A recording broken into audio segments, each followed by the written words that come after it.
We're all taught that the more medical tests we get, the healthier we'll be, especially as we get older. But what if I told you that some of the most common, routine checkups for seniors could actually be doing more harm than good? It sounds crazy, I know, but today we're going to break down the science behind why that's often true. It's a pretty startling question, isn't it? Can a checkup actually hurt you? Well, recent studies are showing that for seniors, up to 37% of medical tests lead to a cascade of problems, unnecessary treatments, avoidable complications, or even lifelong side effects. And here's the part that really gets me. A shocking 99% of people over 70 have no idea they're being overtested. Now, this isn't about avoiding your doctor or ignoring your health. Not at all.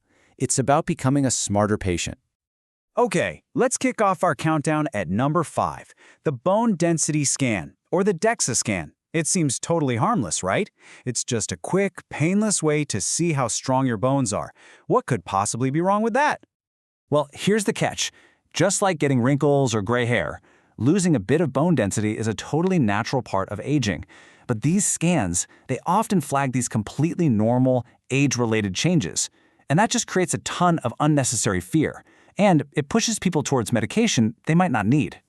And the problem with those medications, the common ones, like bisphosphonates, they barely move the needle. Get this, one major study found they only reduced the risk of a fracture by a measly 0.3% over 5 years. I mean, think about that.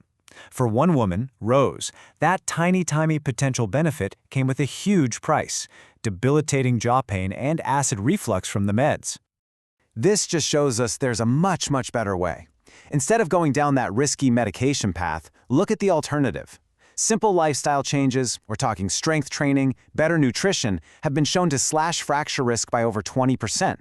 That is a huge difference, and it comes with zero negative side effects.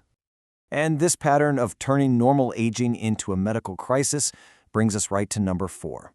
When a little bit of forgetfulness starts to creep in, that first instinct is often fear, which leads to asking for a brain MRI. But this can open up a whole new world of anxiety. Here's why. These incredibly powerful scans will almost always find something in an older brain. A little bit of shrinkage here, some white matter spots there, things that are completely normal for your age and are not signs of dementia. Just look at these numbers. While a huge 86% of scans find some kind of so-called abnormality, a massive review found that only 3% actually pointed to a condition that could be treated. This is exactly what happened to a man named George. His scans showed nothing more than normal, age-appropriate changes, but it sent him into a total panic, convinced he had dementia. So, what's the smarter path here? For mild memory concerns, it's not a high-tech scan. It's usually a simple cognitive screening test, the kind you do with a pen and paper, followed by proven lifestyle changes, like getting better sleep, staying hydrated, and doing brain games. Coming in at number 3, we've got another test that sounds really proactive but can seriously backfire. The cardiac stress test. It's supposed to find blocked arteries, but for seniors who don't have clear symptoms of heart disease, it can create a whole lot more problems than it solves. And the reason why comes down to its accuracy, or really its lack of accuracy. In adults over 70, the false positive rate, which means the test screams problem when there's actually nothing wrong, can be as high as 40%. That's almost a coin toss. And a false alarm like that can lead to a really dangerous chain of events. A man named Raymond got an unclear stress test result. That led to an invasive procedure and a stent he never even needed. The worst part? He ended up with kidney problems from the dye they used. A much safer first step is often a simple resting EKG. I bet you didn't expect to see this one on the list. Number 2 is the routine colonoscopy. Now, don't get me wrong, it's an absolutely crucial screening tool for a lot of people. But the official guidelines from the U.S. Preventative Services Task Force actually suggest stopping routine screenings at age 75 for most of us. And the reason for that recommendation is just simple math. For every 1,000 colonoscopies done on people over 75, the research shows only about 2 lives are saved. But, and this is a big but, more than 20 people suffer serious complications. That's a 10-to-1 ratio of harm to help.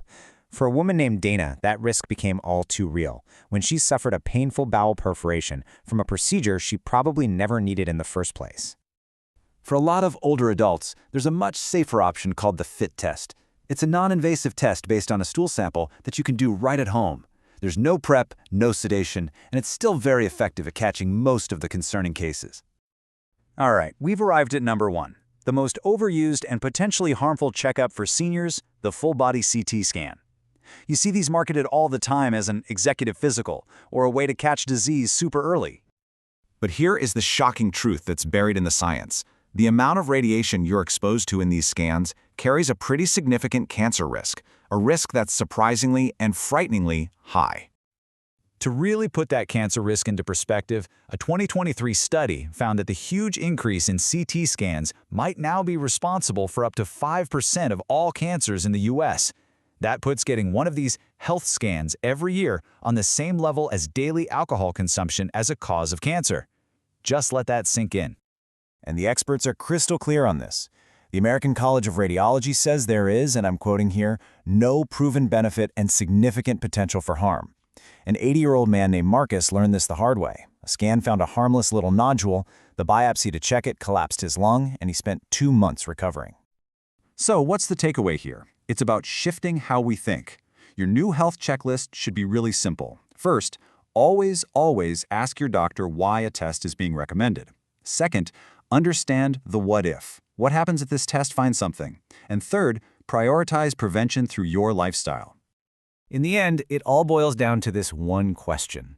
Is your goal to collect more test results, or is it to live more life?